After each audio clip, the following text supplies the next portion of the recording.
Welcome to Sleepy History Tales. Tonight, we're taking a darker look at the past, where plagues, punishments, and strange meals coexisted. Forget the glittering castles and chivalrous knights of the movies. The reality of the Middle Ages was so harsh, you probably wouldn't last a day. Before we travel back in time, take a second to like this video and subscribe, but only if you really like what you're hearing. Don't forget to leave a comment letting us know where you're watching from and what time it is. I always find it fascinating to see audiences from all over the world. Now, dim the lights, maybe turn on a fan for some soothing background noise. And let's drift off to a bygone era. Congratulations, you've just woke up in 1325. Good news, you're alive. Bad news, so are the fleas. Your bed is a pile of rotting straw, mixed with hay and insects, on the cold dirt floor, which was the floor of a cowshed 3 months ago. No memory foam, no soft pillows, no Egyptian cotton. Just a thick wool blanket, unwashed since last winter and now weighing as much as a small calf from accumulated dust. You open your eyes to the sound of church bells in the wind. A medieval version of an alarm clock, louder and crueler. Your home is a single-room, windowless, open-plan wooden hut, where family, livestock, and insects live together. The morning scent? A delicate symphony of human sweat, old beer, goat, and something you secretly hope isn't mold, but know for a fact it is. You try to stretch a little, and immediately regret it. The air is cold, and your joints ache. You're 22, which is almost middle age. Your spine creaks like an old wooden door. Your knees rattle like a bag of rocks shaken by a bewildered farmer. First step of the day? Guessing game. The floor could be wet from last night's rain leaking through the thatched roof, or it could be covered in something left by the neighbor's chickens. Either way, your feet are officially part of the ecosystem.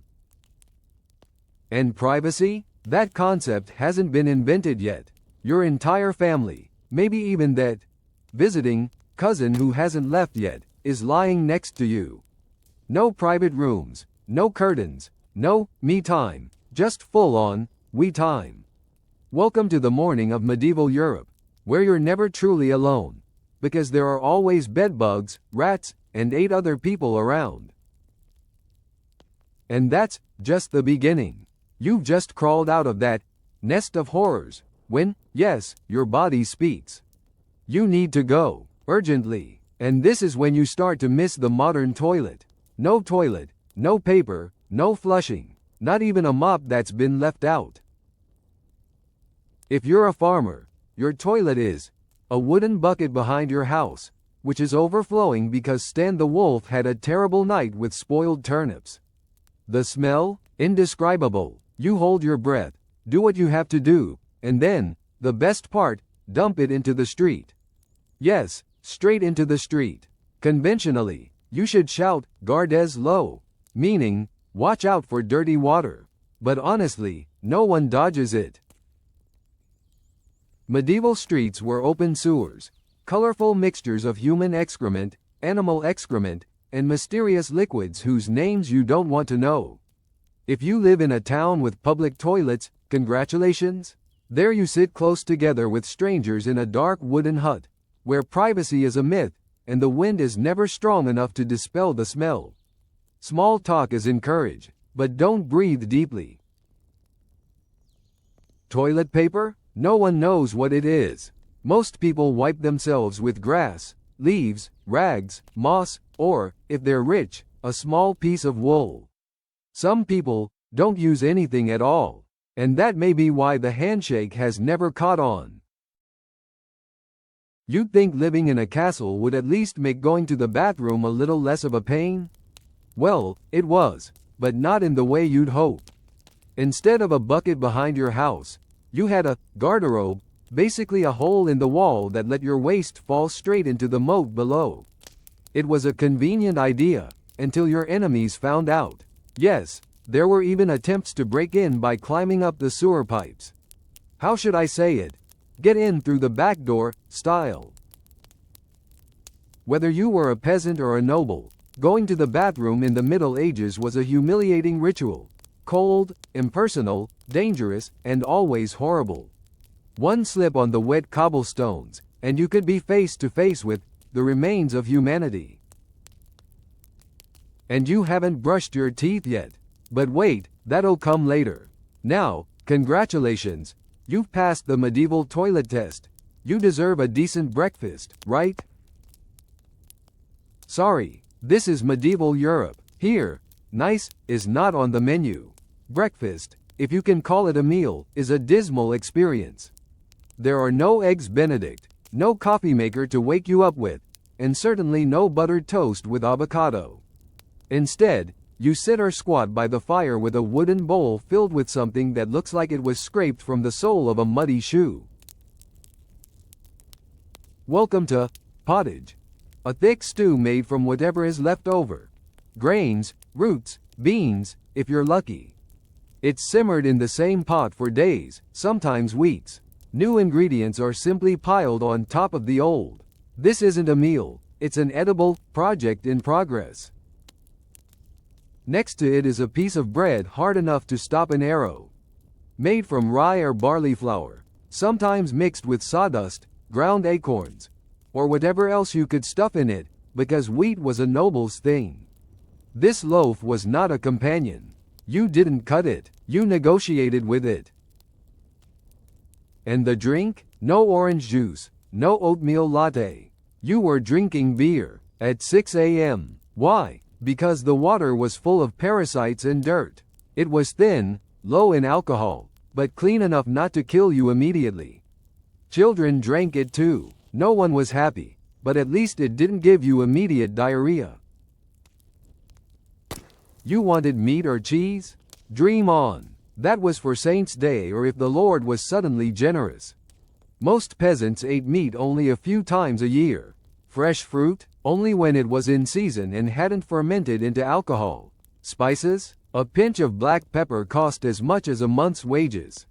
Salt was so precious it had to be kept in a locked chest. So you've been chewing on your bread like a rock, drinking your morning beer, and hoping no rats ate your porridge last night. Breakfast doesn't wake you up. It just happens. And now, still hungry, you have to start a day of work that your life depends on, because it does. Now get dressed. Not that it helps much. Your wardrobe consists of exactly one outfit. 1. A rough wool or linen shirt that you've worn for months, even years. No seasonality. Just wear it until it falls apart or gives you a rash. Underwear? Maybe, if you're lucky, a linen undershirt. If not, you're free under the itchy, damp wool, sewn together by someone who doesn't know what a seam is. Laundry? No washing machine. No soap. No dry cleaners. Your clothes are stiff as cardboard, stained, and smell like compost left in a pigsty.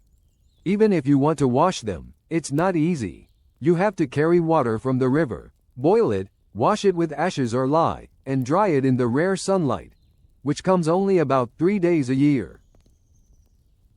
And what about shoes? If you have any, they're raw leather, poorly made, and provide about as much support as banana peels. Most peasants go barefoot, wading through mud, stepping in manure, stepping on medieval minefields, like sharp rocks and diseased puddles. All of which leads to one obvious conclusion. You itch, always itch. Fleas, lice, bedbugs live on you like a free boarding house. No one is exempt, from nobles to monks, from children to adults. Everyone is a mobile, insect-breeding farm. You can scratch your armpits with a wooden spoon while chatting with the priest and no one will notice. Because everyone does. Your skin is red from too much rubbing. Your scalp is a battlefield with bites everywhere. If you get a rash, you can't help it. There's no dermatologist, no cream, no one to tell you. It might be scabies. You just keep on enduring.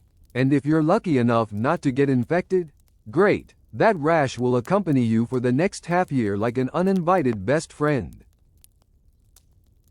Now you're dressed in your itchy suit, with a layer of cold, damp wool, and ready to smile in the morning. But wait, in the Middle Ages, laughing was dangerous. No offense, teeth, no toothbrushes, no toothpaste, no mouthwash, no dental floss. Dental care was as common as bathing, that is, almost non-existent. Some would chew on sticks, rinse their mouths with wine or vinegar, but by and large, your teeth were independent fighters, and losing. By 25, your smile looked like it had just emerged from a forgotten tomb.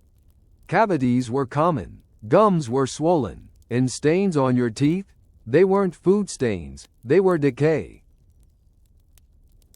Sugar wasn't yet common, but it was slowly making its way to the wealthy, more as a show-off than a food. If you were a noble, congratulations, your teeth were rotting faster than the common people. If you were poor, your teeth would rot too, just more slowly, through years of gritty gruel, hard bread, and fermented water. Toothache? Get used to it. It was the weatherman of the Middle Ages, always there, smoldering, reminding you of your existence. The kind of pain that made you consider, pray, drink, or pull your own tooth with iron pliers. No kidding. It was real medicine. Dentists hadn't been invented yet, but barber surgeons had. Yes, the person who cut your hair also pulled your tooth, by candlelight, with iron hooks, and without anesthesia. Infected tooth? Prepare for fever. Without antibiotics, you could die from infection from a single toothache. That's right. What would have sent you to the pharmacy today would have sent you to a funeral in the 1300s. And no, social life wasn't much better. Kissing? Good luck. Hellish breath was a given. If you were single, no one cared about your smile. They just asked how much land and how many cows you had. In short, your mouth is a battlefield, and your side is losing. Now let's get out there, because the real work is waiting. No office, no desk, no coffee break, and no concept of promotion. If you're like 90% of the population, your job is simple. Survive while working for the comfort of others. You're a farmer. Congratulations. You farm land that doesn't belong to you. It belongs to a lord who probably doesn't even know your name. You rise when the sun rises, and only stop when it sets behind the forest. Your tools? A wooden hoe, a rusty sickle, and the remains of your bones. There are no weekends, no breaks, just sunrise to sunset, 6 days a week. Sundays are off, unless you're harvesting, being attacked by bandits, or suffering from a fever from a blackened toe. The work was hard. You plowed the fields by hand, or, if you were rich enough, by oxen. You dug ditches, sowed seeds, pulled weeds, carried water, until your spine curved like an S. No one cared how tired you were. No one asked how you felt. If you were a woman, surprise, not only did you work in the fields, you also had to take care of the children, cook, clean, spin, feed the animals, and pretend not to see that your husband was being bitten to pieces by lice. If your husband doesn't have lice, he's probably slowly creeping into your bed. Children start working at age 5. No school, no toys, just a small wooden rake and the faintest hope of not dying of the flu. If you're not a farmer, maybe you're a blacksmith, a tanner, or a cooper. It sounds different, but the truth is the same. You work all day in hot furnaces, breathing in chemicals, or processing animal organs in unventilated wooden sheds. The pay? Barely enough to live on. Benefits? Periodic bleeding. Broken bones? Black fever? Drink some warm beer and keep working. You're not allowed to take a day off, not even a day. Because if you stop working, you don't eat. And if you don't eat, medieval Europe had a simple solution: replace you. So you grip the hoe, ignore the blisters, and keep digging. Because work in the Middle Ages wasn't a career.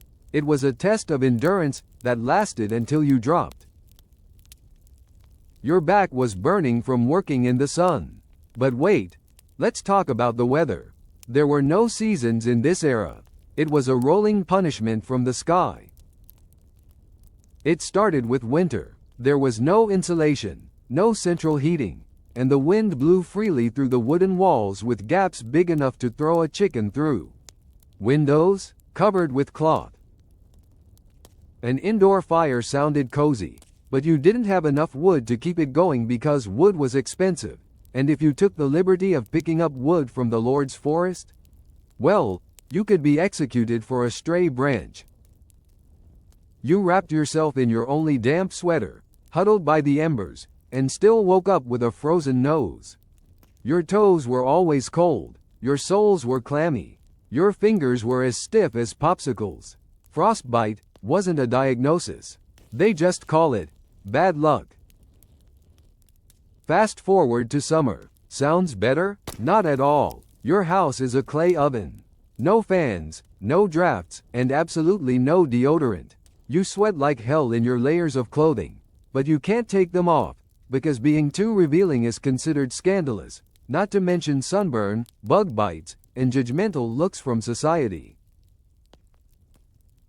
Flies swarm you, reveling in your unwashed body odor and the smell of last week's goat stew still fermenting in the corner.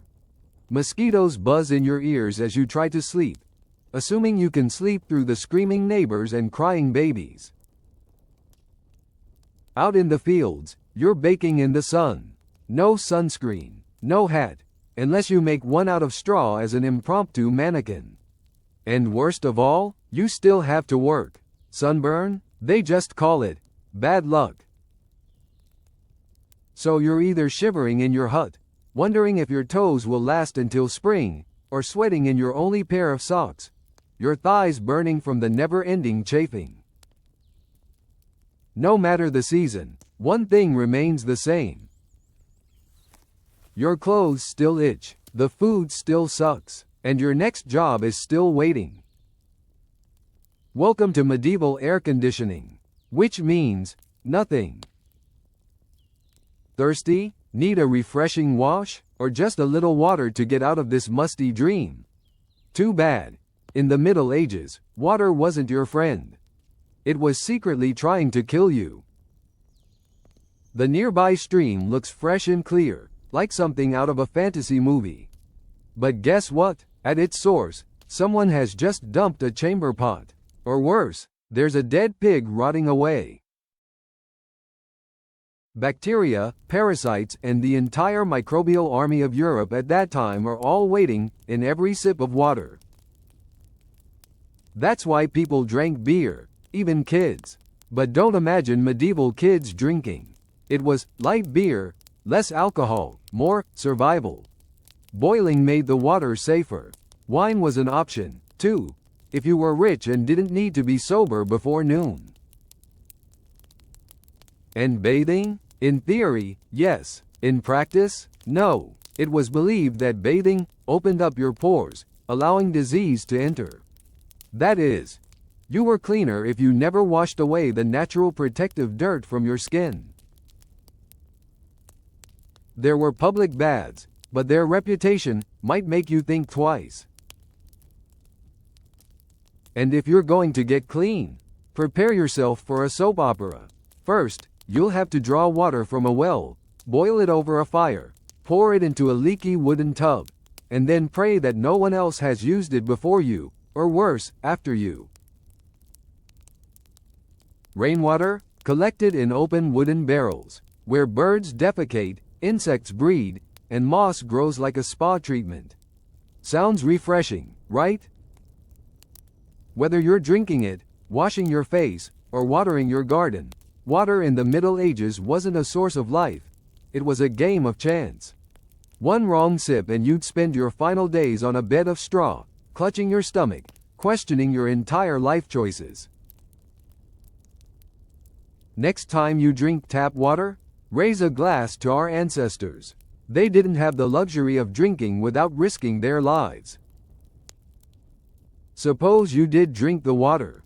Or not. Maybe you just stubbed your toe on a rock shaped like disappointment. Whatever the reason, you were sick. And you need a doctor. Unfortunately, you live in the Middle Ages, where medicine is a polite form of torture dressed up as theology. Let's start with the diagnosis. Whether you have a cough, a rash, a broken bone, or the plague, the cause is an imbalance of your internal humors. Strange, back then, people believed that the body ran on 4 humors: blood, phlegm, yellow bile, and black bile. Health was about keeping this visceral soup in balance. Fever, too much blood. Solution, bloodletting, using a dull knife or hungry leeches to suck out your life force. And yes, barbers often double as doctors. A haircut, bloodletting included. A combo that's too good to pass up. Feeling sad, anxious, maybe excess black bile. Cure, laxatives, or herbal teas, or a cold prayer while people start carving a coffin for you. Broken bone, open wound, now that's real trouble. No anesthesia, unless you pass out from the pain. Surgery with rusty crusader knives. Red-hot surgical instruments, not for sterilization, just for the creepy look. Antibiotics, a few hundred years away. Germ theory, not invented yet. Diseases are believed to come from bad air, or God is angry with you. Stomach ache, maybe you've had a sinful thought. Prepare to confess while vomiting. And if things get worse, you'll be treated with more leeches, some crushed bugs, and a priest's final blessing. And if you survive, everyone calls it a miracle. The doctor takes credit, and the leech gets a promotion. Medieval medicine, where dying as a cure was a reasonable part of the process. Finally, after a day of sweat, lice, and bloodletting, you drag yourself back to your hut. Stomach growling, the last hope left, a hot meal. Bad news. The meal might be trying to kill you. Let's start with the facts. Food preservation is non-existent. No refrigeration, no freezer. Just salt, smoke, or hope for the cold of winter. Meat, if you're lucky, has been hanging for days, covered in flies, soaked in an unknown marinade, and possibly tasted by a rat. Bread is a staple food, and a danger. In years of bad harvests, poor people mix in bark, sawdust, or even clay to make ends meet. If it's rye season, you get a bonus of a fungus called ergot, which causes convulsions, hallucinations, and sometimes death. Eating bread is like taking LSD and tetanus. Vegetables, only when in season. And the one that's always in season is radishes. Too many radishes, boiled, mashed, or floating in a pottage you remember cooking at your great-grandfather's funeral. Fruit, they're in the fall, but it spoils quickly. Sugar, rare, expensive, and hoarded by the nobility to show off their coal-black teeth. Milk, only drunk at the right time. Fresh milk spoils within hours. Butter and cheese take longer to spoil, but are full of bacteria. One bite could be your last meal. You eat dinner knowing full well it could be a chemical weapon in disguise. But honestly, either eat it or chew on leather shoes. Spices, dream on. Pepper, cinnamon, nutmeg, more expensive than gold. For peasants, spice, mint onions, salt, if you're lucky, and pain. Every meal was a wet canvas sprinkled with sadness. But food wasn't just a matter of hygiene, it was political. Want venison? Forget it. Touching a rabbit could mean fines, jail, or hanging. Yes, tonight's dinner could be a death sentence. So, as you sit before the gray pot of soup by the flickering fire, remember, Every bite is a gamble. But you eat anyway, because in the Middle Ages, food didn't feed you. It tested you. It's night. You've worked, you've suffered, you've finished your suspicious soup. Maybe you think it's time to relax. But don't dream. God is watching. So is the priest. And your neighbor Agnes will definitely tell if you miss Mass. In medieval Europe, religion wasn't just a part of life. It was all of life. The church controlled schedules, laws, education, if you could read, births, marriages, funerals, everything. Think of the church as a spiritual landlord, and you're always short on rent.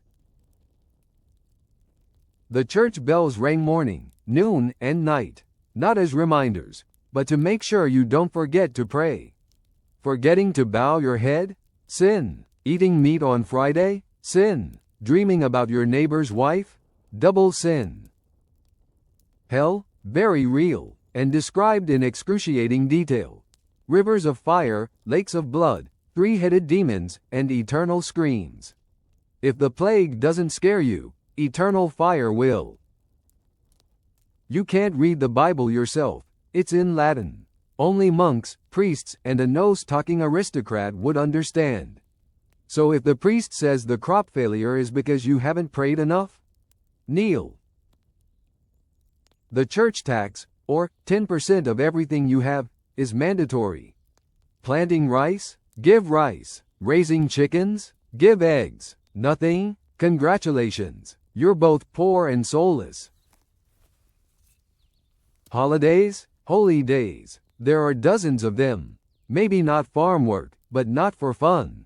You must go to Mass, fast, confess, and remember that joy is a suspicious thing. Question the church? Don't. Heretics are burned, witches are drowned, and blasphemers are flogged. In short, nod and say amen. You sing hymns, bow your head, and pray that after you've passed through this dusty life, your soul will reach heaven, if the priest is sympathetic. Because in the Middle Ages, God might be merciful, but the church, not so much. If you think being a peasant in the Middle Ages was bad, try being a woman. All the dirt, hunger, fear, plus childbirth, submission, and disappearance from society. Being a woman in those days was like playing a game on hard mode, no blood, no respawn points. From birth, your life was programmed. Marry young, have children, serve, and die exhausted. Education? Hard. Unless you were a noble's daughter sent to a convent, your intelligence stopped at churning butter and mending clothes. Early marriage? Very common. Betrothed at 12, pregnant at 14. Not for love, but for land and livestock. Your opinion? Not necessary. Once married, you were legally your husband's property. Work, bear children, cook, keep house, and don't complain. Because complaining can make you a witch, and it comes with a bonus package. Burning or drowning, depending on local tastes. Childbirth? A life or death lottery. No prenatal care. No sterile instruments, no anesthesia.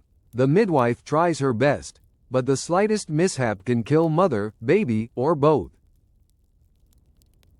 Some women survive 10 births. Many don't, but don't worry. Giving birth isn't the end. It's the beginning of the next phase. Now you have a crying baby in a flea-infested hut, and you still have to breastfeed, cook, clean, and work in the fields, with no days off. You don't get a day off. You're someone else's holiday. Unmarried? Suspicious. Widowed? Vulnerable. Outspoken? Dangerous. Women who don't conform to the norm are easily labeled witches, especially if they have knowledge of herbs, are strong-willed, or just happen to look at someone a little strangely on a rainy afternoon. Even in the church, women's roles are limited. Nuns live under strict rules, are not allowed to speak without permission, are not allowed to leave without orders, and are always spiritually inferior to men. In short, being a woman in the Middle Ages meant endurance, obedience, procreation, and suffering in silence. It was best to suffer while smiling. You've survived mud, famine, social injustice, and maybe a goat. But then, violence, loud, bloody, and completely reasonable by medieval standards. Let's be clear. The Middle Ages were not peaceful. Law and order meant, hope the Lord doesn't get mad today. Violence was everywhere. In the home, on the streets, on the battlefield, among priests, even in the bread line. Crime was rampant, punishment was brutal, and justice was more spectacle than protection. Steal a loaf of bread? Lose your hand. Lie? Pierce your tongue. Gossip? Meet the steel mouth, an iron frame that covers the mouth like a muzzle, with an iron bar to block the tongue, used for education. Accused of serious crimes like heresy, theft, or witchcraft. How to prove your innocence? By torture, of course. Welcome to trial by ordeal. One form. You stick your hand in boiling water to get a stone. If it doesn't become infected after 3 days, you're innocent. If it does, guilty. Another. Thrown into a river. If it sinks and dies, you're innocent. If it floats, guilty and on trial. Like a medieval game show where the prize is life, and the MC cheers for you to fail. Execution? A public event. Hanging, beheading, burning alive. All done in public, sometimes with people bringing food along as if on a picnic. A medieval cable TV show. Domestic violence? Common. Husbands had the right, and were even encouraged, to beat their wives and children to discipline them. Street fights? Every day. Looking wrong at a noble's horse was enough to get punched. War was always lurking. Local conflicts, land disputes, holy wars. There were always people going on the rampage in the name of honor, God, or boredom. In the Middle Ages, violence was not the downfall of society. It was society. People lived with the reality. Life was fragile, justice was fickle, and your neighbor could smash your head in over a pig. So walk slowly, keep your head down, and trust no one with a stick. Now congratulations. You survived the lice, the leeches, the rotting clothes, and the risk of execution in the middle of the street. But then, like everything in the Middle Ages, an early and unglamorous death awaited. If you're still alive and breathing past 40, you're no longer a regular person. You're a legend. The whole village might call you old man, not in jest, but because you've survived like a statistical miracle. The average life expectancy is around 30 to 40, but that's largely because nearly half of children die before they turn 5. The reason? Disease, starvation, a bad winter, that's it. No vaccines, no antibiotics, no hope. If you survive childhood, adulthood comes when you learn to walk. And by 25, your bones are creaking like an antique. To reach 40 and still have teeth, fingers, and life, you are no ordinary person, a living miracle. Of course, many other things will be gone, like your front teeth, a finger, and most of your early optimism. For women, the greatest threat is childbirth, one of the leading causes of death. No painkillers, no medical intervention, just prayers, hot water, and someone to hold your hand as you bleed out on a bed of straw. For men, the dangers are no less plentiful. Farm accidents, infections from scrapes, drunken neighbors, a crusade gone wrong, or simply meeting an idle bandit or a cranky tax collector on the way to market. Death can also come silently. The plague turns a city into a cemetery. Famine lasts a season, or eating moldy grain and going into a delirium, screaming at the walls until you die. Funerals? You were lucky if you had one. Bodies were often buried hastily to avoid spreading disease. No embalming, no fancy coffins. Just a hole, a few quick prayers, and a handful of dirt to cover it up, if there was room in the cemetery. End of a medieval day. You're still alive, but why? Your day ended like this. You woke up in the trash, relieved, yourself in a bucket, brushed your teeth, with faith, nearly fainted from hunger, worked your spine to a pulp, scratched your rough wool, prayed to ward off the plague, and almost got executed for feeding squirrels. Welcome to a normal day in medieval Europe. Still dreaming of being a knight? Think again. All that chivalrous knighthood, sparkling wine, ladies in towers, is just a fairy tale polished by movies and fantasy stories. Reality? The medieval world was dusty, cruel, and deeply unfair. Rich? Not necessarily good. If you were born poor, you died poor. If you were born rich, congratulations, you had a better chance of survival, but you could still die from a fish bone or a splinter. Whether you were a peasant or a noble, the castle was cold, dirty, and infested with lice. Marriage was political. Life wasn't much easier. Life was simple, not simple at all. Everything took longer, hurt more, and was riskier. From childbirth to chewing meat, anything could land you in the hospital, if there were hospitals back then. Even if you could dream, love, laugh, your dreams didn't take you far. There were no medicines, no internet to look up, "What's this rash?" and usually, you died less than 10 kilometers from where you were born. But, even in the dark, there was light. Yet people still laugh, tell stories, sing, love, and find meaning. Not because life is easy, but because people are wonderfully stubborn. No matter what time period they live in, they find a way to live, not just survive. So tonight, as you lie down in your clean bed, in your house with running water, central heating, antibiotics, and an in-room toilet, give thanks. Thank you, modern world. And thank your ancestors, who defeated rats, famine, and feudalism, so you don't have to. Born in 1729 into a family of minor German nobility, Sophie Friederike Auguste von Anhalt-Zerbst was not expected to rule. Her duchy was small, her name was unknown. But her mind? Sharp, observant, calculating.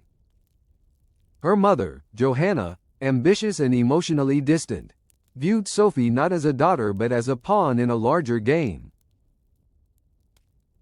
Her father, a rigid Prussian officer, was more absent than affectionate. From an early age, Sophie learned to read a room before speaking in it, a survival skill that would soon become a political weapon.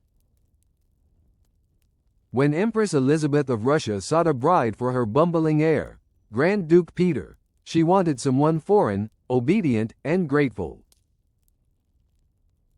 Sophie was chosen. Noble, educated, Lutheran, though that would have to go. At just 14, she was summoned to the frigid St. Petersburg court, dressed in a flimsy German dress, carrying nothing but her mother's diplomatic smile and ambition. But while Johanna played chess with her daughter's life on the line, Sophie had her own game planned. Transformation. From pawn to princess. To fit in, she converted to Orthodoxy, taking the name Ekaterina Alexeyevna, Catherine. The ceremony was public, solemn, and final. She wasn't just changing her faith. She was burning her past. No one looking at the shy, fur-clad teenager could have predicted what would come next. Rebellion, enlightenment, empire. Marriage or sorrow, life with Peter. Her marriage to Grand Duke Peter was supposed to cement her position. Instead, it imprisoned her. Peter was immature, obsessed with toy soldiers, and indifferent to Catherine. He idolized Frederick the Great of Prussia, despised the Russian court, and, by some accounts, refused marriage for years. Catherine, by contrast, embraced Russia. She learned the language, studied its history, and memorized Orthodox rituals. She wanted to belong. Peter wanted to get out. The Viper's Nest. Russian court politics. The Russian court was a minefield of whispers and betrayals. Empress Elizabeth still ruled, but her health was failing. Everyone could smell the succession and blood. Catherine was being watched, her letters were being read, her friendships were being scrutinized. She could not trust Peter, not her mother, not even her servants. But Catherine played the long game. She charmed army officers, befriended intellectuals, and cultivated an image of stern elegance, while Peter became irritable and paranoid. By candlelight, Catherine read Voltaire and Montesquieu, dreaming of a Russia shaped by reason, education, and power. The wait was over. The coup began. Peter III ascended the throne in 1762 after Elizabeth died. But within 6 months, he was alienated. The church, the army, and his wife. Catherine, who had waited in the shadows for nearly 20 years, saw her moment and struck. By 1762, Peter III had alienated almost everyone. He praised Prussia, insulted the clergy, threatened divorce, and made no secret of his contempt for Russian traditions. The army resented him, the church distrusted him, the people did not see him as Russian, they saw him as a traitor in royal regalia. And Catherine was watching. She was no longer just his wife. She was his rival, her planner, the quiet storm waiting to erupt. Bloodless coup. In July 1762, while Peter was vacationing at his summer palace, Catherine made her move. With the support of army officers, including her lover, Grigory Orlov, and his powerful brothers, she rode through St. Petersburg, majestic and commanding. The Imperial Guard proclaimed her Empress Catherine II. Peter, taken by surprise and friendless, surrendered without a fight. Within days he was dead, officially of a sudden illness, unofficially of being murdered in captivity. And just like that, Catherine had seized the throne. Not by birth, not by marriage, but by will. It was unprecedented. A foreign-born woman with no legal rights had taken control of one of the world's largest empires. But gaining power was one thing, keeping it was another. From conspirator to reformer, Catherine knew that her rule could not be based on intrigue alone. She had to move from schemer to sovereign, from shadow player to nation builder. And she had a vision, not of stability, but of transformation. While Peter idolized Frederick the Great, Catherine turned to the philosophers of the Enlightenment. Voltaire, Diderot, Montesquieu. Not content with reading them, she wrote to them, charming, debating, and even sponsoring their work. She bought Diderot's library, kept Voltaire in ink and praise, and saw herself as a monarch of wisdom and mission. Rewriting Russia. Her reign began with ambition. In 1767, she convened the Legislative Commission, tasked with revising Russian law. She herself wrote the Nakas, or instructions, a political text disguised as legal guidance. This text talks about equality before the law, the abolition of torture, the king's duty to serve the people. At the time, it was revolutionary, especially in a feudal empire where serfs were tightly bound to the land and the nobility held near absolute control. But Catherine was no idealist. She knew that Russia would not change overnight. To ensure the loyalty of the nobility, she reasserted their control over the serfs, even as she preached education, justice, and modernization. She abolished some forms of torture, built schools and libraries, and expanded secular education, especially for girls. But the deeper changes she dreamed of often clashed with the realities of an empire sustained by old power structures. The Philosopher Queen. Catherine's reign became a cautious dance, a queen of the Enlightenment in the drawing rooms of Europe, a pragmatic dictator in the boardrooms of St. Petersburg. She wasn't trying to make Russia European. She was trying to make it modern, her way. And that meant reform with an iron fist in a velvet glove. Empire and Scandal. The complicated legacy of Catherine the Great. A vast, ever-expanding empire. From the icy reaches of the Baltic to the sun-drenched shores of the Black Sea, Catherine's vision of Russia was taking shape. Catherine was not content to reform Russia from within. She dreamed bigger. She wanted an empire that was not just powerful, but one that was feared, respected, and envied. Expanding through force and diplomacy. Where Peter the Great had opened a window to the west, Catherine wanted to tear down those walls. Her campaigns were about reshaping Europe, one battle, one treaty at a time. Catherine's wars were not just about defending her throne, but also about expanding it. Her most important military campaigns were against the Ottoman Empire. The wars of the 1760s and 1770s were not just about land, they were about influence.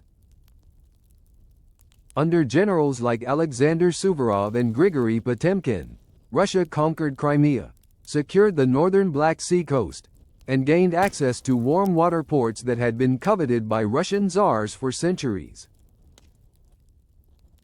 With each conquest, Catherine made it clear. Russia was no longer a backward, isolated empire. It was a continental power. But her ambitions did not stop with the Ottomans. Collision: the partitions of Poland.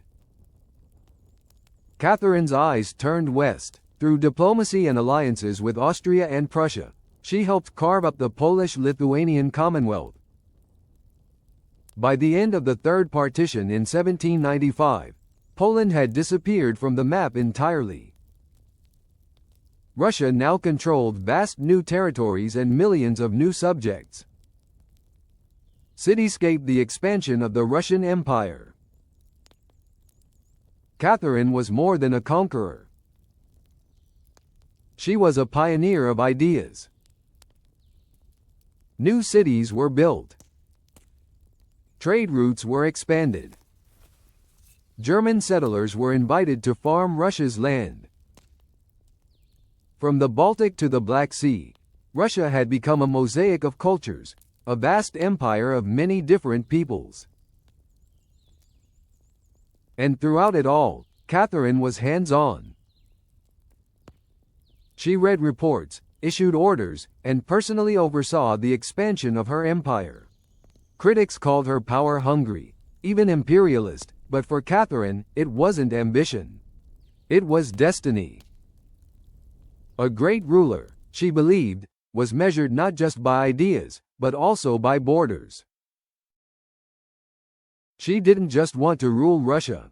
She wanted to make it an empire that was not only feared, but respected, loyal to her alone. Kiss marked the scandalous private life of Catherine the Great. But Catherine's intelligence and military victories weren't the only things that captivated Europe. Her private life became a famous spectacle, and not all of it was whispered about in libraries. Catherine had many lovers, and they were often young, handsome, and politically influential. She didn't hide her affairs. In fact, she often rewarded these men, giving them titles, estates, and pensions if they behaved well. If they didn't, they were dismissed, sometimes with polite thanks, sometimes with promotions. The most important of these lovers was Grigory Potemkin, a brilliant man and a daring partner. Their relationship went beyond romantic love, it was a political partnership. Potemkin was not only her lover but also her co-ruler, shaping her military campaigns and the transformation of southern Russia. Newspaper scandal and smear campaign. However, the world could not get over the scandal. Gossip spread. Satirical pamphlets portrayed Catherine as lecherous, insatiable, even insane. And after her death, the rumors became even more lurid, the most infamous being a false and absurd story involving a horse, spread by her enemies to tarnish her legacy. Balance scaled Catherine's philosophy on power and pleasure. But why so haunting? Because Catherine refused to fit the mold of what a ruling woman was supposed to be. In an era when women in power were expected to be either saintly virgins or tragic figures, Catherine was neither. She was unrepentant, a woman who wielded absolute power on her own terms. She lived, loved, and ruled as she saw fit. Ironically, while her critics considered her immoral, Catherine herself had a deeply philosophical view of love and sexuality. She believed that pleasure was a natural part of life, and that personal relationships, no matter how unconventional, had a place in her vision of the world. The legacy of Catherine the Great. The legacy of Catherine the Great is complex. She expanded Russia into a global empire, built on both military conquest and intellectual reform. Her reign was marked by incredible achievements, military victories, territorial expansion, and a forward-looking vision for Russian law and education. However, she also lived a life full of controversy, balancing her private desires with the immense responsibilities of empire. To this day, Catherine the Great remains an icon, not only of Russia, but also of a woman who challenged conventions and rewrote the rules of leadership. Clapperboard Part 5. The Paradox of Catherine the Great, Power, Peril, and Legacy. Scene: the calm after the storm. Catherine's reign is marked by both triumph and the lingering shadows of power struggles. Catherine didn't threaten public responsibility with emotion. In fact, she separated her personal life from her governance in a way few male rulers ever managed. Her lovers were often strategic choices, men who were loyal, capable, and politically useful. And when their usefulness waned, she let them go, with a smile and a generous retirement. Her love life didn't weaken her power. It was a calculated blend of passion and politics, a force that made her unforgettable, envied, and feared. But for all her charisma and control, Catherine's reign was not without peril. In 1773, a new threat emerged in the form of a bearded Cossack named Emelian Pugachev. Crossed swords: the Pugachev Rebellion. Pugachev wasn't just any rebel. He claimed to be Peter III, Catherine's dead husband, who supposedly survived the coup and returned to reclaim the throne from the German usurper. It was an absurd claim, but to Russia's oppressed lower classes, the story didn't need to be true, it just needed to offer hope. Pugachev promised liberation, an end to serfdom, lower taxes, and land for the common people. His words ignited a fire across the Volga River region, especially among Cossack peasants and old believers. At a time when the gap between nobles and serfs had widened brutally, his promises sounded like salvation. And thus, the Pugachev Rebellion became the largest peasant uprising in Russian history. Towns were taken, fortresses fell, and nobles were slaughtered. For a terrifying moment, it seemed as though the empire might fracture. Shield Catherine's response: ruthless control. But Catherine didn't panic. She acted. She dispatched professional military forces to crush the rebellion ruthlessly. By 1774, Pugachev was captured, put on display in an iron cage, and eventually beheaded in Moscow, a public warning to anyone who dared challenge her rule. But the aftermath revealed more than just a victory. Catherine doubled down on order and control. Her earlier dreams of liberating the serfs quietly faded. The rebellion showed her the limits of Enlightenment ideals in a country still shackled by feudalism. And so, she leaned more heavily on the nobility, who exchanged loyalty for absolute control over their serfs. The turning point was clear. Catherine, the philosopher queen who once quoted Voltaire, now prioritized stability over philosophy. Her reforms became more cautious. Surveillance increased. Rebellion, even the faintest whisper of it, was stamped out before it could take root. Pugachev may have lost his head, but his warning haunted Catherine. Power built on inequality could only hold for so long before the storm of revolt came crashing through. Crowned the final years of Catherine the Great. By the time Catherine entered the final years of her life, she had ruled for over 3 decades, longer than any other female ruler in Russian history. From the moment she seized the throne, she had defied expectations, reshaped her empire, and redefined what a woman and a monarch could be. Under her reign, Russia became a true European powerhouse. Her territory expanded by over 200,000 square miles, swallowing Crimea, parts of Poland, and stretches of the Black Sea coast. But these were more than just military victories. They were strategic pivots, securing warm water ports and reshaping trade routes to make Russia a dominant force in Europe. However, Catherine's legacy wasn't only etched on maps. She left an indelible mark on culture and intellectual life. She founded the Hermitage Museum. She amassed one of Europe's greatest art collections.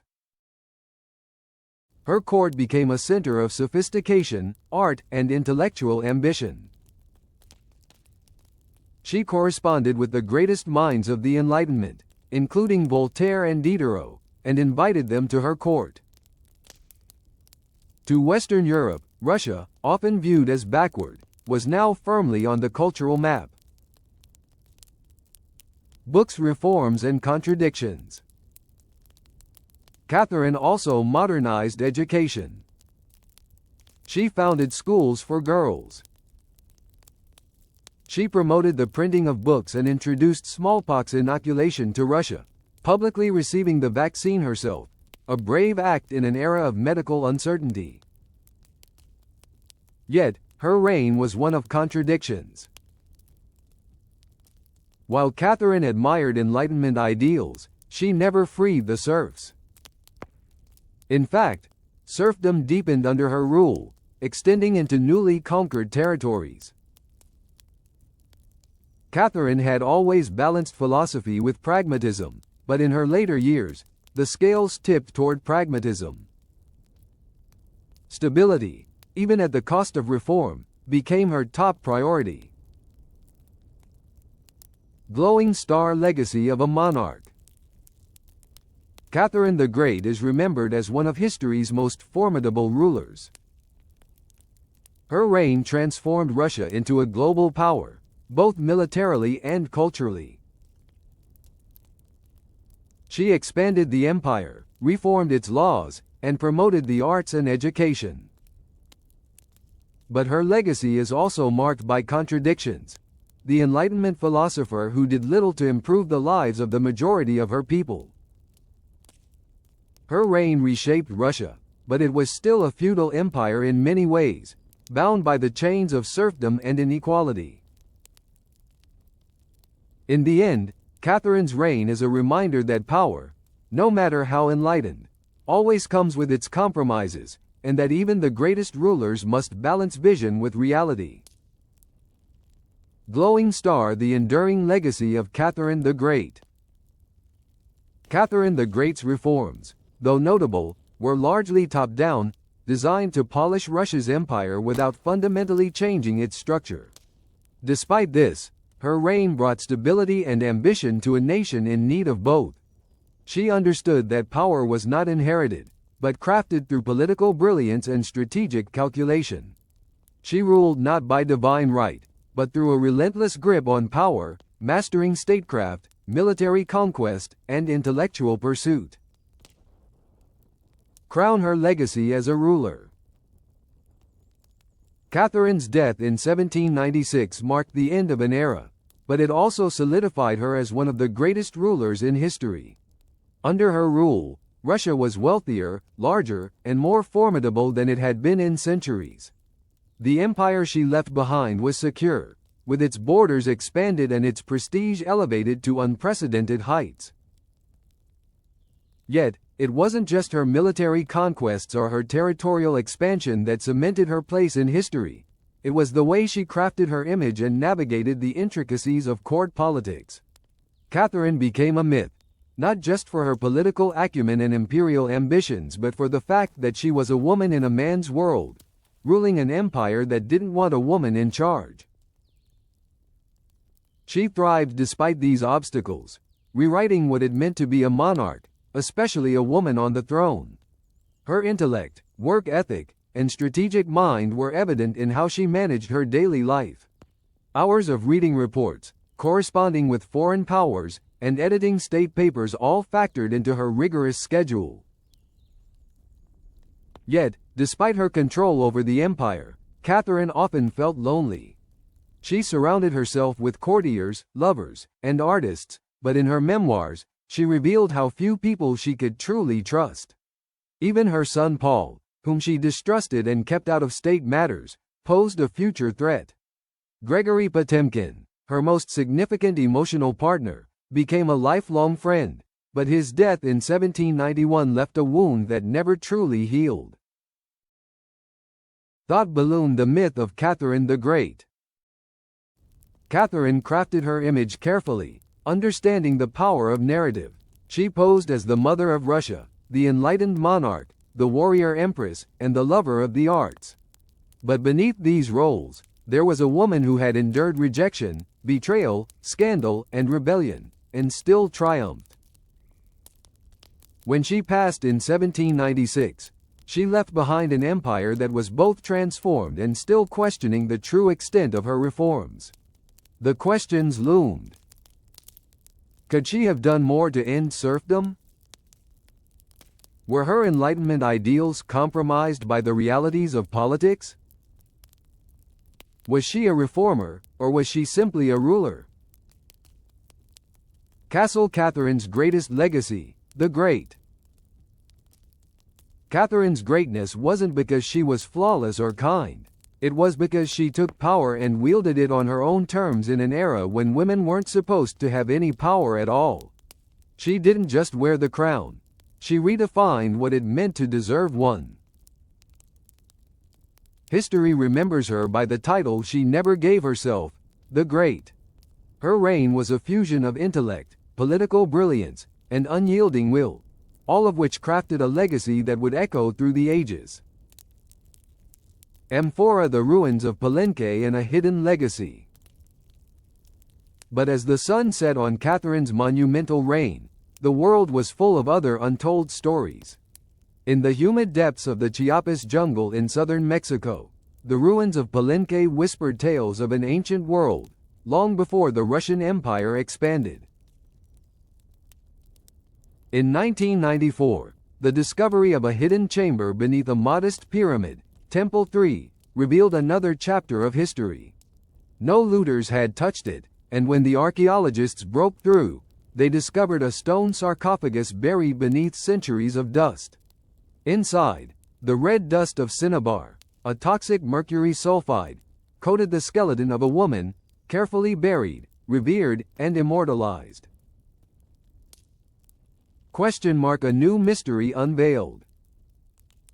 The finding in Palenque, much like Catherine's reign, posed questions that demanded answers. It wasn't just about what had been found, but what remained hidden, waiting to be uncovered. Just as Catherine rewrote the rules for women in power, this ancient discovery hinted at the unseen forces that shaped civilizations long ago. Like the tomb of a woman buried centuries ago, Catherine the Great's legacy, too, was filled with layers. With each discovery, her legacy would be further enriched and expanded. Crowned the mystery of the Red Queen.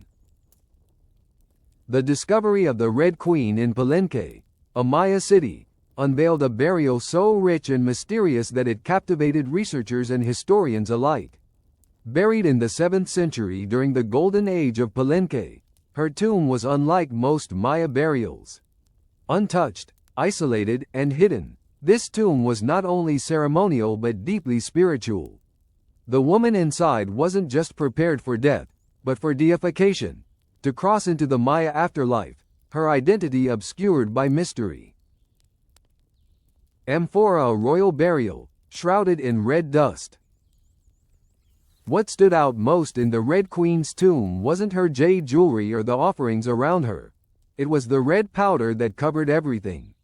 Her body, the sarcophagus, and the walls of the tomb were all bathed in cinnabar, a red mercury sulfide powder that is both sacred and deadly. For the Maya, red symbolized life, rebirth, and the powerful connection between the human and divine realms.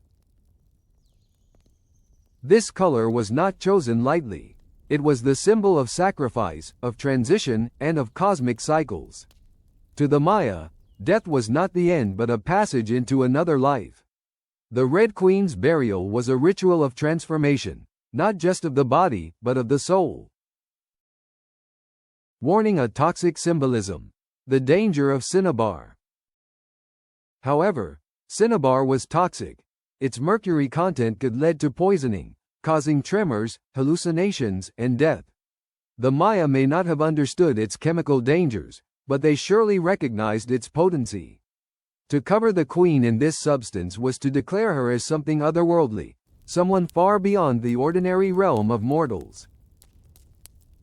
Interestingly, Pakal the Great, the most powerful ruler of Palenque, was also buried with cinnabar. This added weight to the speculation that the Red Queen could have been someone of equal divine status, perhaps even his wife or mother.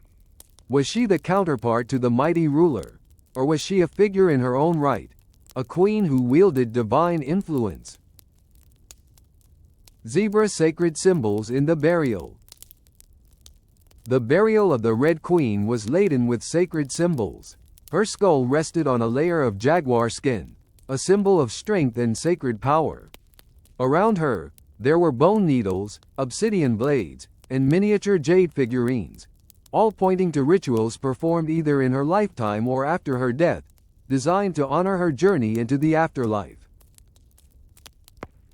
Her jade mask, delicately placed over her face, was another hauntingly beautiful detail. Unlike the Golden Death masks of ancient Egypt, this one was made from small mosaic tiles, intricately arranged to mimic her skull's contours. It wasn't just a burial ornament, it had a ritual purpose. It served to protect the soul, preserve identity, and present her as a divine being in the afterlife. Trophy: a woman of power, wrapped in jade. Jade was more than just a beautiful gemstone in Maya culture. It was sacred and symbolized eternal life, the vitality of the jungle, and the breath of the gods. Only the elite were buried with jade, and the Red Queen had jade necklaces, bracelets, and earrings. Clear evidence that in life, she was influential and possibly favored by the gods. The presence of these jade ornaments surrounding her body signified her high status and her role as a powerful figure in the Maya world, possibly even someone with divine favor. Who was the Red Queen? Despite the grandeur of her burial, the Red Queen's identity remains a mystery. No name was inscribed on her tomb, and no glyphs identified her. Was she a queen, a priestess, or even Pakal's wife?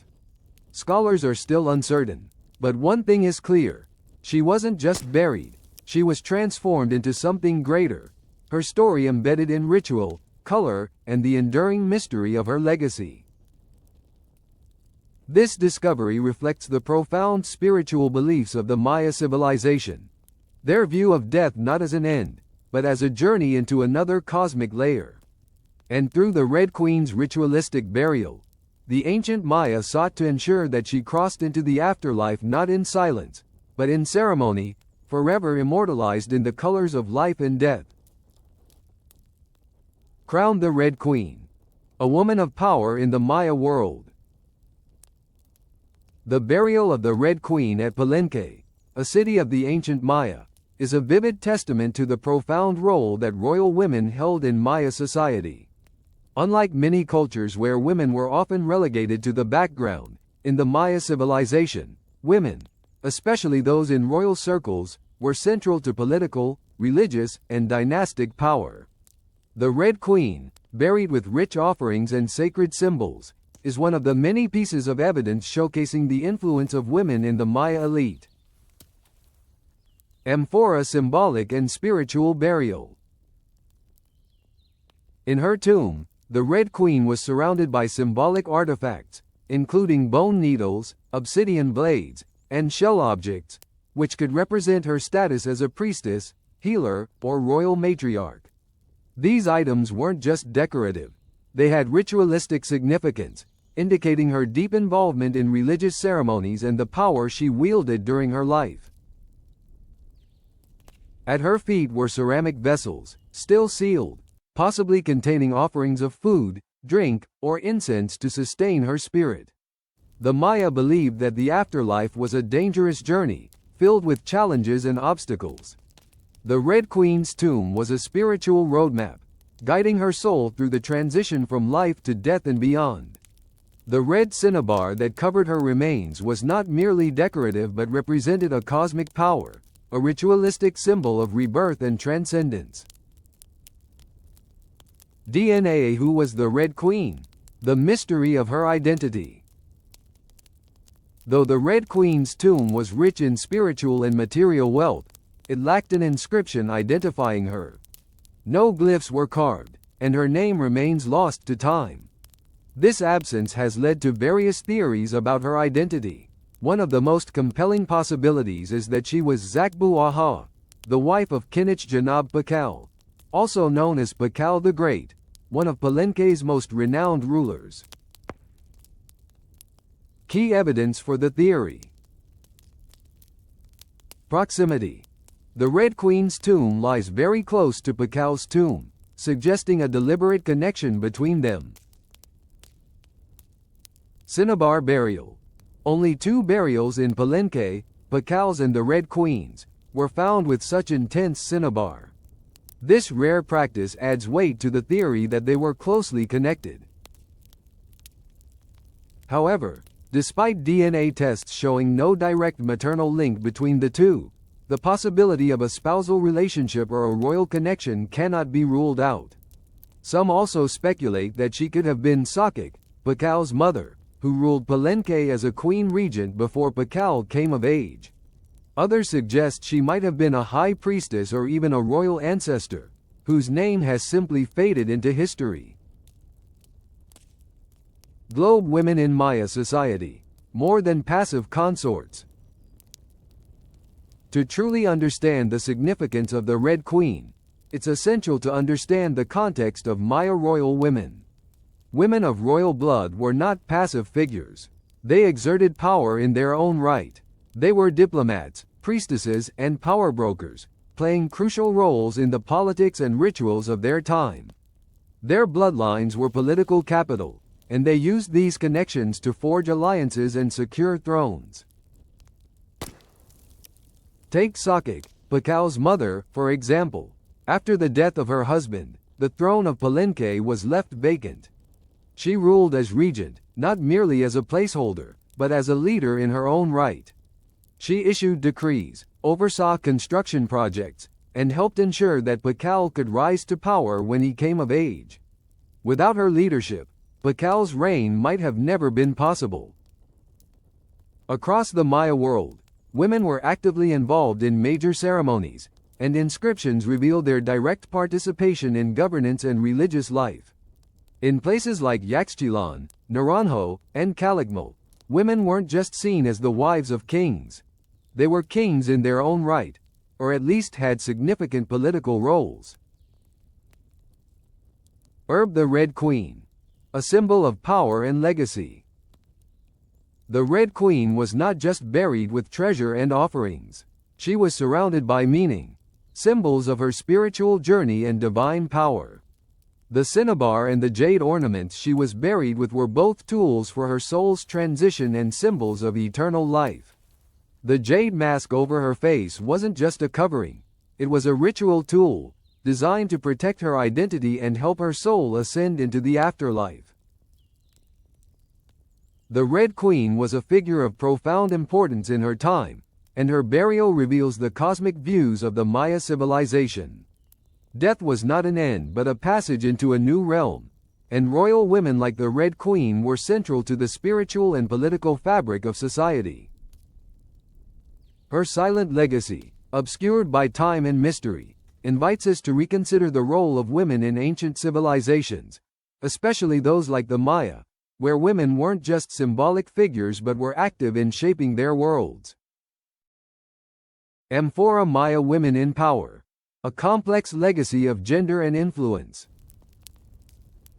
The ancient Maya world is often portrayed through the lens of male rulers and warriors, yet archaeological findings, like the Red Queen's tomb, reveal a different narrative. Women, especially royal women, played significant roles in Maya society, not only as consorts to kings but also as diplomats, priestesses, and active political figures.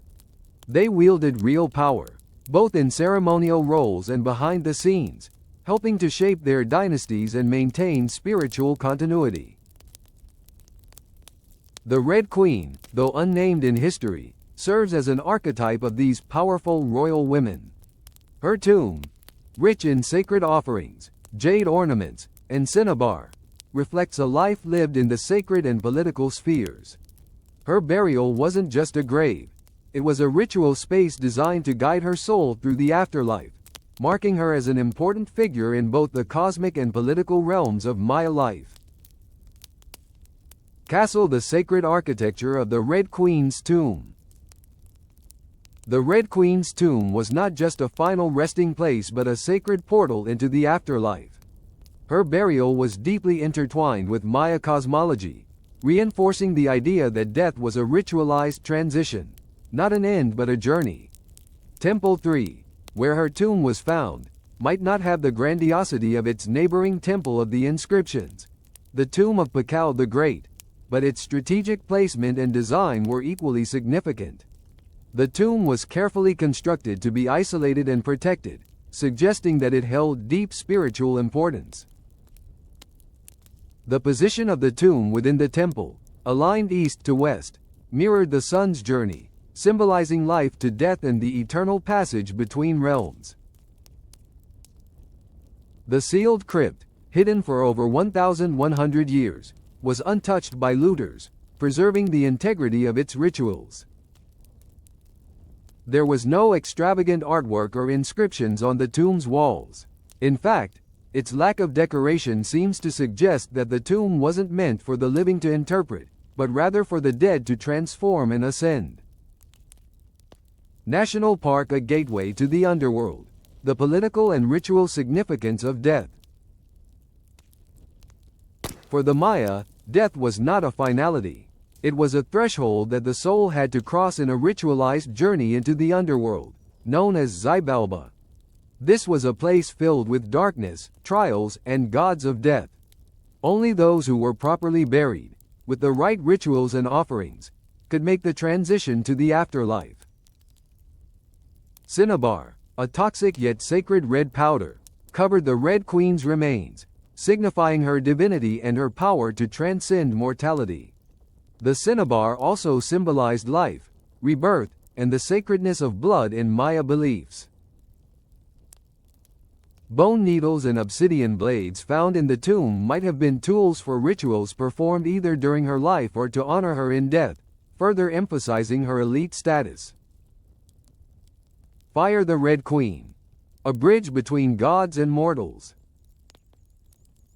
Although the Red Queen's name remains a mystery, her identity and role in Maya society were far from insignificant. Her burial, rituals, and artifacts reveal that she was a woman of great power, a spiritual and political force who helped sustain the dynasty of Palenque. As a keeper of sacred lineage and a link between the gods and mortals, she was a central pillar in her society's cosmological and political order. In Maya society, a queen wasn't just an ornamental figure. She was a powerful individual, integral to the spiritual and political workings of the civilization. The Red Queen's burial is evidence of how women in the Maya world held power that wasn't just inherited but negotiated, earned, and ritually elevated. Sun Face legacy through ritual, not words. While her name may have been lost to time, the Red Queen's tomb tells us everything we need to know about her importance. In Maya cosmology, it wasn't the name etched into a stone that made someone immortal. It was the rituals, symbols, and spiritual practices that ensured their legacy. Her story remains a reminder that history, especially when seen through a colonial lens, often overlooks the complex roles of women in ancient societies. But archaeology continues to reveal their centrality in maintaining dynastic power and spiritual balance. The Red Queen may not have ruled in name, but her legacy is immortalized in the very stone and symbolism of her tomb. Quarter Moon, the sacred duality. The Red Queen and Pal as cosmic partners. In the ancient Maya world, rulership wasn't just about the power of a single ruler. It was about balance. A balance reflected in the divine cosmic duality of the sun and the moon, the masculine and the feminine, and, by extension, the king and the queen. The Red Queen's tomb, nestled beside that of Pal the Great within the sacred confines of Temple 3, offers a striking symbol of this balance. The proximity of their burials wasn't mere coincidence. It reflected a cosmic partnership between the two, one that mirrored their roles in life and continued into the afterlife.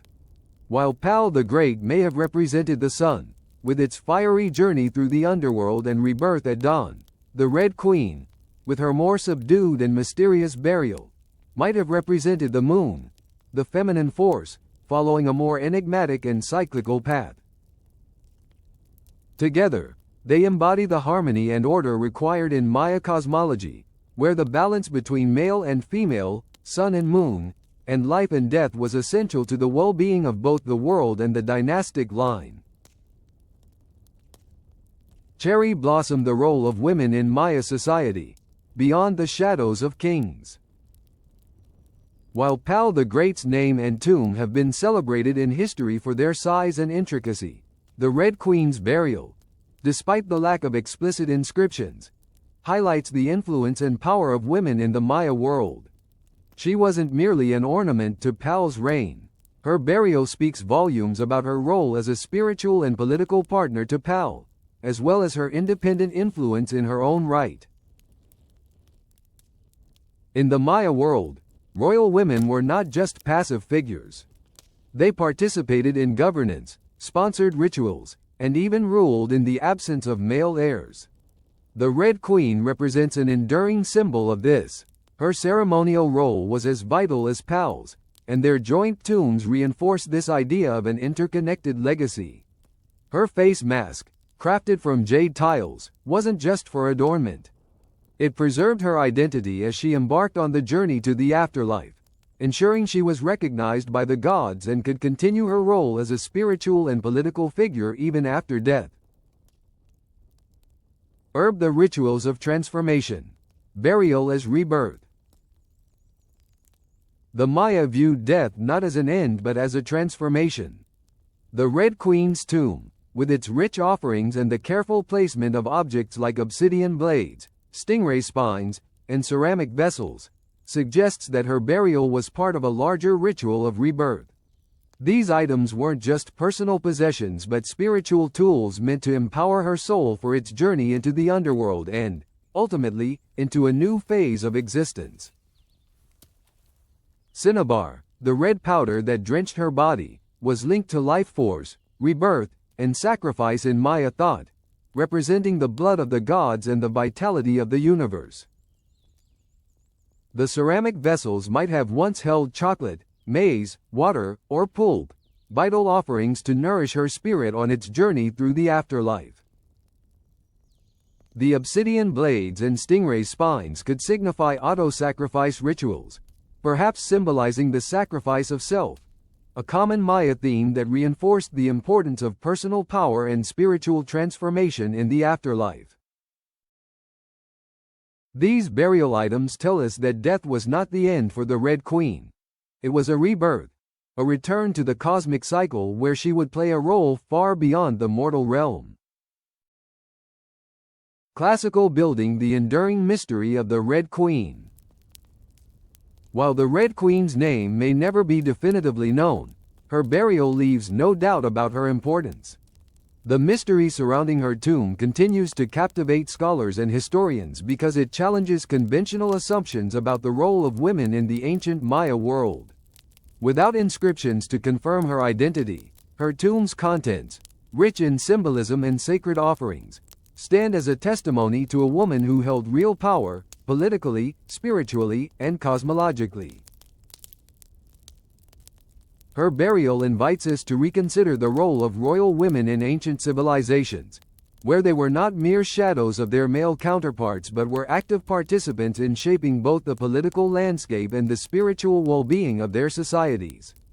The Red Queen's tomb serves as a poignant reminder that in the Maya world, the feminine and masculine were equally important to the order of the universe, and that a woman's legacy, even when shrouded in mystery, could echo through time and continue to shape history. Glowing star reflections on power, ritual, and legacy. The Red Queen's story is a powerful reminder that the role of women in ancient societies, especially in royal and ceremonial positions, was not merely one of passive support but of active and strategic influence. The pairing of her burial with that of Pal the Great symbolizes a shared cosmic and dynastic power, a partnership that transcended their physical lives and continued in their tombs as a legacy for future generations. Would you like to explore the role of women in other ancient civilizations, or perhaps dive deeper into the cosmology and rituals of the Maya? Seedling the genesis of an artist, Frida's transformation. In the aftermath of the devastating bus crash, Frida Kahlo's life took an unexpected turn. What began as a grueling physical recovery became the catalyst for the creation of her unparalleled artistic voice. As she lay in a hospital bed, her body broken and her future uncertain, Frida found a new form of expression that would redefine her. Instead of being swallowed by the trauma, she turned it into her most authentic form of communication, art. Her pain, her struggle, and her resilience became the foundation for what would later be known as her iconic body of work. Her father, recognizing her need for something to focus on, gifted her brushes and encouraged her to paint. Frida's first subjects were her own reflection, an exercise in looking at her fractured body in the mirror. But this wasn't vanity, it was an act of survival. It was an attempt to reclaim her identity in a world that saw her as damaged. Each brushstroke became a rebirth, as she faced not just her physical pain but also the deep emotional and spiritual turmoil that the crash had caused. Framed picture from survivor to visionary, the art of pain. Frida's early works were raw, honest, and deeply introspective. She didn't paint to please others. Instead, she painted what she knew best, herself. Her works were not delicate depictions of beauty or serenity, but brutal representations of suffering. She depicted herself impaled by nails, floating in a desolate landscape, and fractured in ways that reflected her inner turmoil. Yet, through this darkness, Frida infused her paintings with beauty and a sense of defiance. Her pain was her power. Her art was a reclamation of her body and a rejection of societal expectations. Frida was never passive in her suffering. She was always actively watching, engaged in the experience, and using it to fuel her creativity. Her work blurred the lines between symbolism, surrealism, medical illustration, and Mexican folk art. Her surreal portraits became dreamlike autopsies of the soul, mixing personal trauma with cultural identity and mythological symbols. She painted her own reality, one where pain and beauty coexisted, where life and death, love and loss, were intertwined. By the time she was able to walk again, albeit with pain and difficulty, Frida Kahlo was no longer a girl aspiring to be a doctor. She was an artist, a woman who had turned her deepest suffering into a form of artistic alchemy. Couple meeting Diego Rivera. A love that transformed. In 1928, just as Frida was recovering, she crossed paths with the man who would become both her artistic partner and great love, Diego Rivera. A celebrated Mexican muralist, Rivera was known for his sweeping, politically charged works, and his larger-than-life personality matched his monumental art. At the time, Rivera was 20 years older than Frida and already an established figure in Mexican art, but what Frida brought to him was her unfiltered voice, raw, unpretentious, and full of rage, irony, pain, and beauty. Frida, bold and fearless, approached Rivera directly and asked, "Do I have talent?" Rivera, impressed by the honesty and power in her work, responded, "Yes, and not just out of kindness." He saw in her something extraordinary, an untamed, unapologetic artist whose voice could not be ignored. From there, the two began a turbulent yet deeply creative relationship. Their connection would not only change Frida's life but would also push both of them to new creative heights. Hibiscus, a partnership of equals. Despite their differences, Frida's sensitivity and vulnerability contrasting with Diego's larger-than-life persona, their bond was intensely creative and profoundly transformative. While their relationship was full of passion, conflict, and infidelities, it was also one of mutual admiration. Frida's work, though often focused on personal pain, was in many ways aligned with Diego's political and social activism. Both were deeply committed to Mexican identity, social justice, and the transformation of personal and collective pain into power.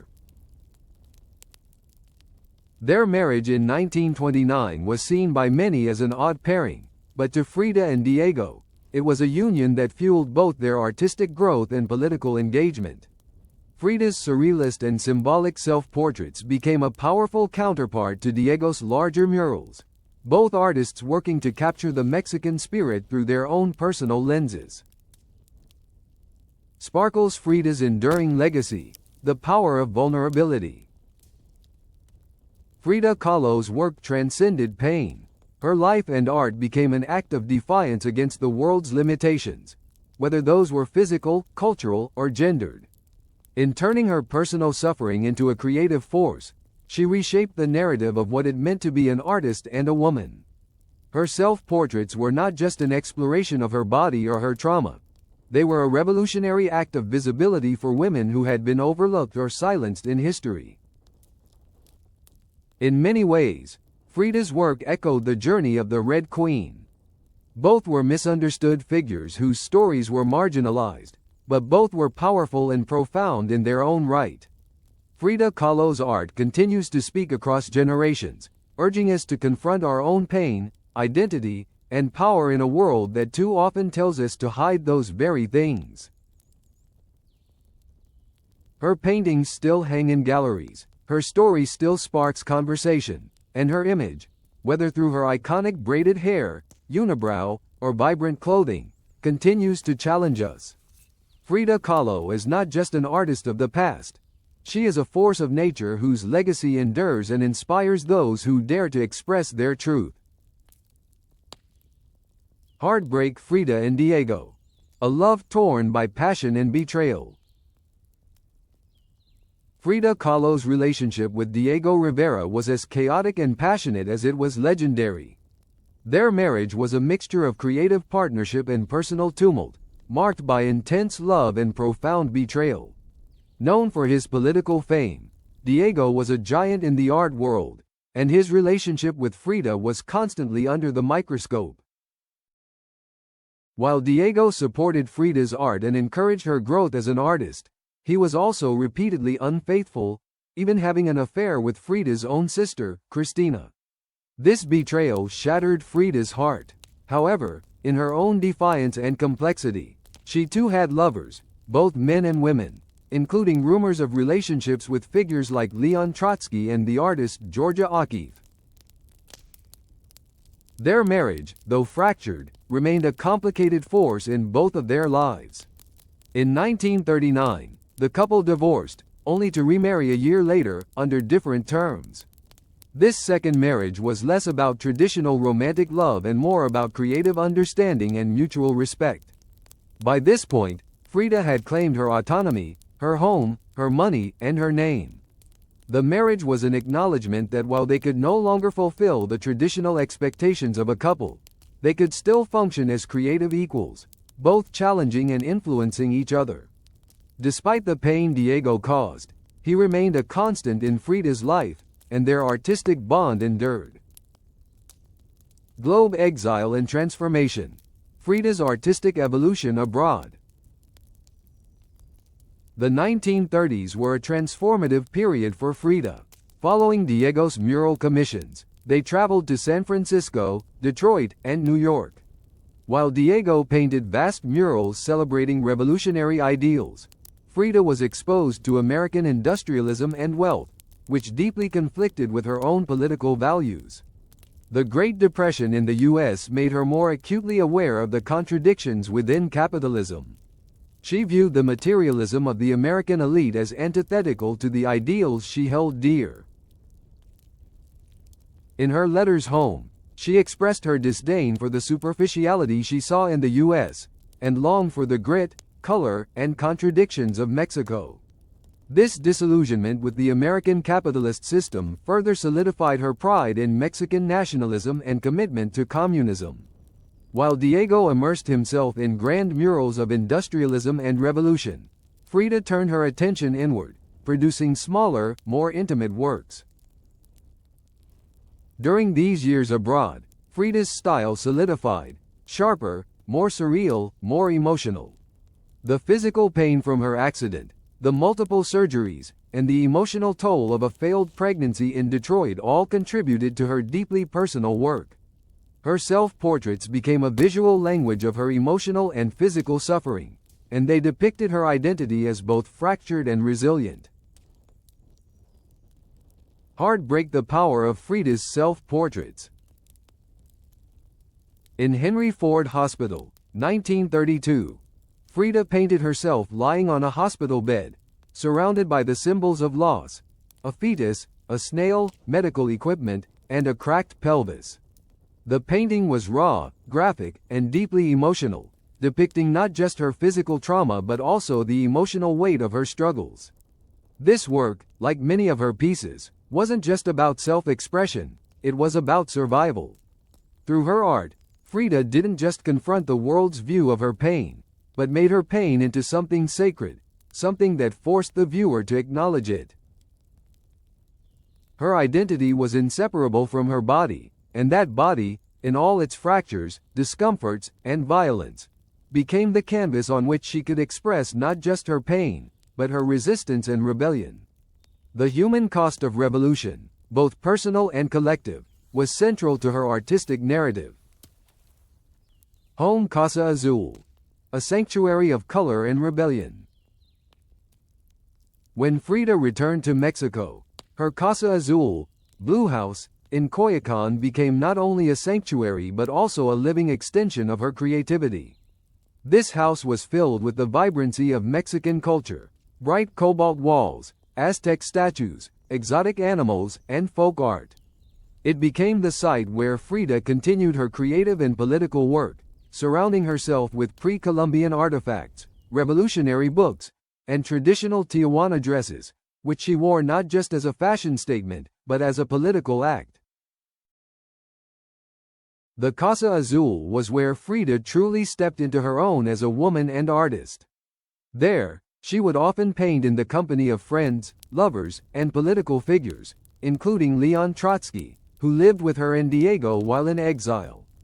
Frida's art, and her life, became an embodiment of resilience, rebellion, and creative independence. Rose Frida's enduring legacy. Frida Kahlo's art remains a testament to the power of personal expression. Her work transcended mere portraiture. It became a visual revolution, challenging ideas of identity, gender, politics, and pain. Despite the betrayals and suffering in her personal life, Frida's vision remained unshaken. She painted her truth, and in doing so, created a legacy that would continue to speak to generations long after her death. Her art wasn't just about the rejection of traditional roles for women. It was about embracing the complexity of the human experience. Frida didn't shy away from pain. She turned it into empowerment, creating an iconography of resistance, self-determination, and identity. Today, Frida's legacy endures as one of the most iconic figures in art history. Her work still speaks to the power of the human spirit, the importance of self-expression, and the unapologetic pursuit of one's truth, regardless of the obstacles. Frida's final years: art, defiance, and revolutionary spirit.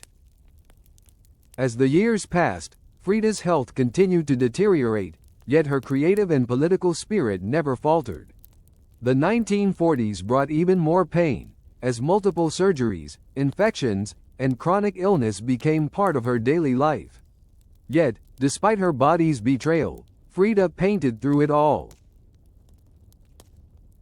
Frida's art during this time grew darker and more defiant. Each canvas became not just a way to express her suffering, but a form of resistance. In The Broken Column, 1944, Frida depicted herself split down the middle, her body pierced by nails, her spine replaced with a cracked ionic column. Yet, her expression remained stoic, her gaze unflinching. In this painting, pain was no longer merely a subject of artistic exploration. It had become her companion, antagonist, and muse. Frida's political voice also grew louder. She remained a staunch communist, an advocate for social justice, and a vocal critic of imperialism. Even when her health prevented her from walking, she didn't let that stop her from participating in protests. She appeared in a wheelchair, defiantly holding signs and shouting revolutionary slogans. Her health struggles intensified as her spine deteriorated and her right leg was constantly infected. She would undergo more than 30 surgeries in her lifetime, but even while bedridden or immobilized, she continued to paint, each stroke an act of defiance, each canvas a reclamation of power. Frida's Triumph. Solo exhibition in 1953. In 1953, Frida was given her first solo exhibition in Mexico, a moment that had long been overdue. But her health had become so fragile that doctors told her she couldn't attend. Frida, however, was not one to be deterred. In typical defiant fashion, she arrived at the exhibition by ambulance, carried in on a stretcher and placed in the center of the gallery on her hospital bed. Dressed in traditional Mexican finery surrounded by her own art, Frida greeted her guests with tequila, laughter, and a fire that had not been extinguished. This moment was emblematic of Frida's unwavering spirit. She was physically weak, but her presence was still a force. She had been fighting against the odds her entire life, and even at her most vulnerable, she continued to assert herself artistically, politically and personally. Frida's final paintings. Viva la Vida. Frida's last works reflected both a childlike joy and a harrowing awareness of her impending death. In one such piece, Marxism Will Give Health to the Sick, Frida depicted herself in a steel corset, cradled by the hands of Karl Marx. This painting was a powerful commentary on the idea that revolutionary thought and action could offer healing and deliver people from oppression. Her last known work, however, was a deeply symbolic still life of sliced watermelons, with one piece bearing the words Viva la Vida, Long Live Life. It was a triumphant declaration that, despite all the pain and suffering, life was worth celebrating, and she would always choose life over surrender. Even in the face of death, Frida remained defiant, joyful and revolutionary. Frida's passing and legacy. Frida Kahlo passed away on July 13, 1954. At the age of 47, the official cause was listed as a pulmonary embolism, but those who knew her well whispered of something deeper: exhaustion from the constant pain, the surgeries and the long war with her own body. Just days before her death, she had attended a political protest against the CIA coup in Guatemala, raising her clenched fist in the air, symbolizing her ongoing commitment to revolution. Frida's last act was a political one, a reminder of her unwavering revolutionary spirit even in the face of death. Frida's enduring legacy. Frida's life and art continue to inspire and resonate with people around the world.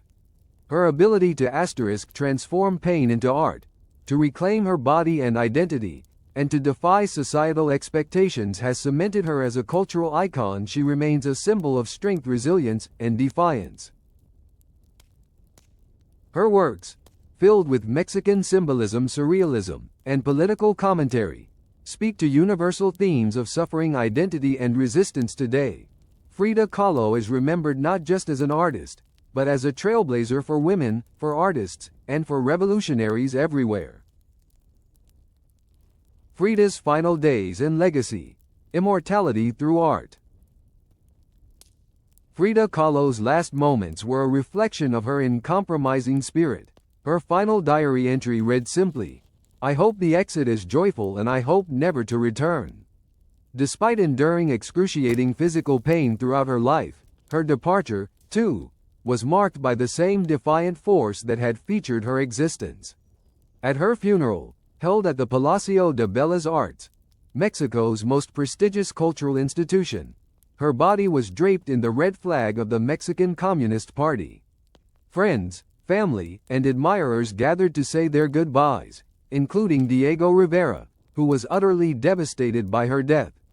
He called her the greatest love of his life, a testament to their enduring connection despite the chaos and betrayal that defined their relationship. But what happened after Frida's death was nothing short of extraordinary. Her art, her identity, and her message refused to fade into the shadows. For years, she was mainly recognized in art circles, her paintings often too political for surrealists and too surreal for traditionalists. But as the feminist movements of the 1970s and 1980s gained momentum, Frida's story came to the forefront.